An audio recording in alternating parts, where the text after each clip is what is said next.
The Fantastic Forecast has been announced, everybody. Vanessa Kirby, she has been in... Super Smash Brothers, Forbidden Land, Dream World. Nope. Galactus is reportedly the main villain in Fantastic Four. Do you think it will take place in the 60s? I don't know. Via Marvel. The Fantastic Forecast has been announced, everybody. Look at that. Look at that. There's Herbie, the robot. It's the robot. And then we got The Thing reading a Life magazine. And that's him. That's Cuz. That's Michael Chiklis. That's not, no. That's Cousin. I know it's Cuz. Bob Odenkirk. And then we got the rest of them. I love their sweaters. I love that they're wearing sweaters, you know? Well, that's how, like, especially in the comic books, that's how they look like turtlenecks. Some people are already breaking down this image, claiming that it means certain things about the Fantastic Four. They're thinking that it takes place in the 60s. Yes, which has been a constant rumor for a while now. But before we get into Rumorsville, let's get into Factuality Town, okay?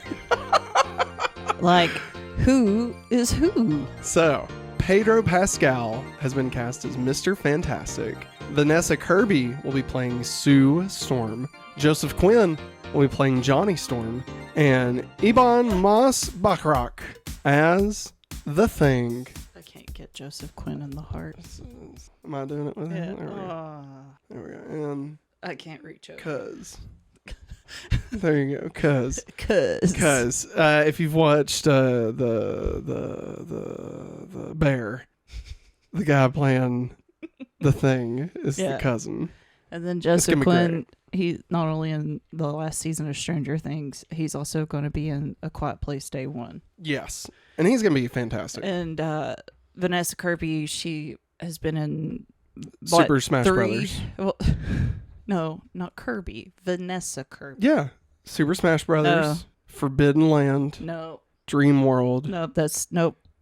Maggie, listen. That's not a big pig It's the year 2024, okay? If she wants to suck, she can, okay? This is the Kirby, okay? Yeah, that's Kirby. No, it's Vanessa Kirby. Oh, that's right. She's been in multiple Mission Impossibles.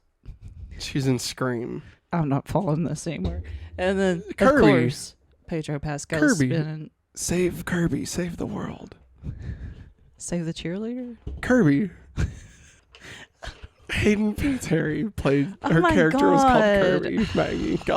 God, Maggie. I don't keep up with that Scream shit. You watched it with me. I don't remember it. God. Anyway. And then Pedro Pascal, of course, in Mandalorian. Best known for Game of Thrones. Was he in Game of Thrones? Or was he in that other show? I don't know. Blood and Sands. What was it called? That one show I didn't watch either. I think he was in Game of Thrones. I think he was also in that Mandalorian and The Last of Us. It was like Spartacus. Was it Spartacus, Blood and Sands? Is that what the fuck I'm thinking of? Hang on, I gotta look this up. That'd be hilarious. That might be what it's called. I didn't watch it. Spartacus, Blood. Oh my God, that's the name of it. Spartacus, Blood and Sands. Yeah. And now let's find out. Pedro Pascal was... Waiting. I thought I had it. He's not in it? Hang on. He was... Oh my God, I'm about to go sleep. Not... in Spartacus, Blood and Sands. All right. Get this, though. He was in Wonder Woman, not 84, the show, the failed pilot with Adrian Padalecki. Yeah, he played somebody named Ed Indel Canto, the Wonder Woman show that didn't get picked up. How ironic. Don't you think? Because he was also in the movie. He was like, Wonder Woman is good, but it could be better. I can't remember, that was from the movie. All right, so anyway, via the N. Snyder, Galactus is reportedly the main villain in Fantastic Four, with Javier Bardem named as top choice for the role. Marvel are currently searching for an actor to play Silver Surfer. And the film's release date has also been moved to July 25th, 2025, a mere week, maybe 2 weeks after Superman Homecoming, whatever the fuck it's called. Oh my god, they could get anybody to play Silver Surfer, like Keanu Reeves. Keanu Reeves. I like Keanu Reeves as Silver Surfer. Yeah. I mean, I like Keanu Reeves as Doctor Doom. Yeah. I'm fine. Keanu Reeves could be anybody. And He I'd could be Neo again. He could. You know, make him Agent Coulson's brother, Agent Paulson. Happy President's Day, everybody. Maggie, what do you think about this? What do you think about this casting? What do you think? I'm super excited. Obviously, we've known for a bit that this was going to be the cast. Yeah. But like, it's finally for real. Yeah. You know? Yeah. What do you think? I'm really happy. Yeah? Yeah. Do you think it will take place in the 60s? I kind of hope it doesn't. Why not? Or why so? I don't know. Like, I don't know. I feel like if it took place in the 60s, that's a lot of backtracking to do. Well, like, okay, here's my theory. If it took place in the 60s, all right? If it takes place in the 60s, I think blah, blah, blah, they do whatever. They stop Galactus, whatever the fuck happens, right? Mm-hmm. And then they get sucked into a time thing. And then they come out the other side of Dimension X, and it's actually 2024 now, and they're just the same age. Like, basically Ant-Man, but on a much wider scale, right? So, like, I think that would be the way you would do it. That way they could still be in current Marvel without having to, like, ditch the idea for the 1960s story. Yeah. But at the same time, I feel like that's a lot for not a lot.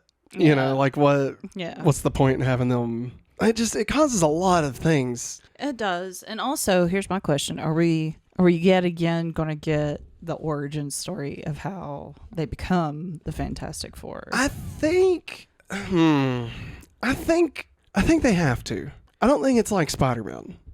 Oh, okay. Because a lot of people, know about the Fantastic Four. Yeah. But not a lot of people know. Yeah. About how they got their powers. Yeah. And it's a little more complicated, you know? Like, it's not just he's bit by a spider and now he's got spider powers, you know? Yeah. Like, theirs is like, oh, they were hit by cosmic rays. Yeah. And for some reason, they each got mutated a little bit differently. Mm-hmm. And, like, now, but Dr. Doom wasn't there, or was he there? Just depends on which one you're watching, you know? Ooh, I just thought of somebody for Silver Surfer. Keanu Reeves. I saw it for Keanu Reeves. Michael B. Jordan. Now, Maggie, Michael B. Jordan, he's already been in the Marvel Universe. Oh, yeah, that is right. Bring him back again. I mean, he'd be like fully CG. So, I mean, like, he could. Like, they could. I can also see Taron Egerton. There you go. He could do pretty good. And he could play, what's his name? Like, Nom or something. I forget what his name is. Like, not Abin Sur, but it's like, whatever the fuck his name is before. Oh, that guy. Yeah. Like, before he's the Silver Surfer. He's like Cool Man Luke or something. Like, it's something. His name's something like Radical or some bullshit. I don't know. And like, I don't know. I think he could do it.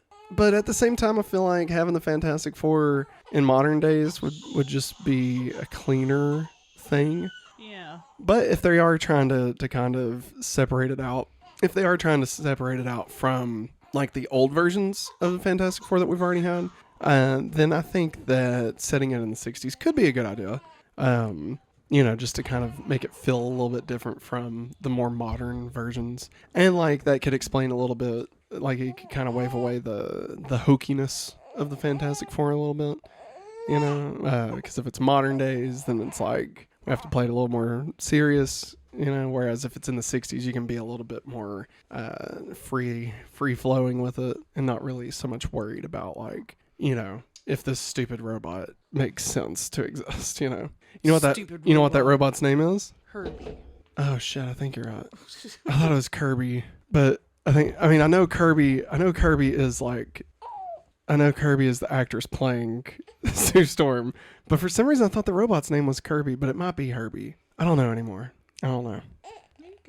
So Javier Bardem as the Galactus, I think, is a cool idea. Yeah. I feel like, okay, here's my biggest complaint about it being the 60s. Sorry, I'm just now catching up to my brain. Like, if Galactus was to, like, maybe eat the world, right? Like if he was threatening the world to eat it, and like the Fantastic Four stop it, and that happened, like that happened in the 60s, then like how does everybody just forget about that? Yeah. You know? And I mean, sure, you could say, oh, well, Wanda, did something, or like, oh, Galactus, like, erased everyone's memories. You know, like, there's, sure, there's several ways you could go about it. But, like, I don't know. I feel like that's a lot for nothing. Like, what do you get out of setting in the 60s? You know? Yeah.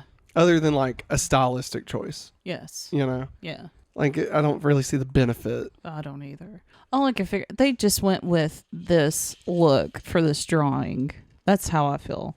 Like, yeah, it looks like it's in the 60s. Well, however, there was a pitch for the movie to take place in the 60s. And I want to say it was from, who was it? I want to say it was from the guy that directed Spider-Man Homecoming. Because he was attached to it. Yeah, he was attached to it. That is right. And he had pitched it, I believe. I may be getting a few things mixed up because I know Ant-Man was also pitched as like a 60s movie for a bit before they switched to modern day. Or at least it was going to flash back and forth more than what it did in the original. Okay. So, yeah. I mean, here's the thing. I don't really care.